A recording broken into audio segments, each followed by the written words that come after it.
Bienvenidos a Vainilla y Azafrán. Yo soy Stephanie y en esta ocasión les quiero enseñar a elaborar alfajores argentinos. Son una deliciosa y delicada galleta rellena de dulce de leche, ideal para vender o regalar. Comenzamos agregando 75 gramos de mantequilla y 75 gramos de azúcar glass a la batidora y acremamos hasta integrar por completo.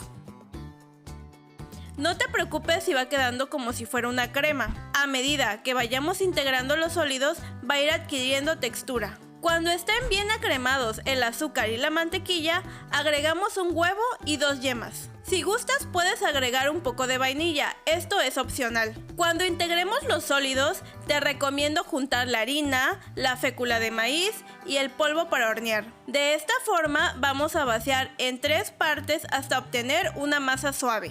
Vamos a recoger con ayuda de una pala toda la masa y la trasladamos a un papel plástico que llevaremos a refrigerar por 30 minutos.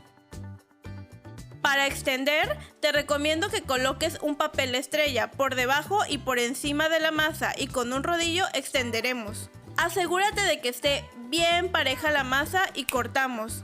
Metemos a hornear de 8 a 12 minutos a 160 grados centígrados. Cuando salga del horno, dejamos enfriar correctamente y espolvoreamos con azúcar glass sobre los alfajores.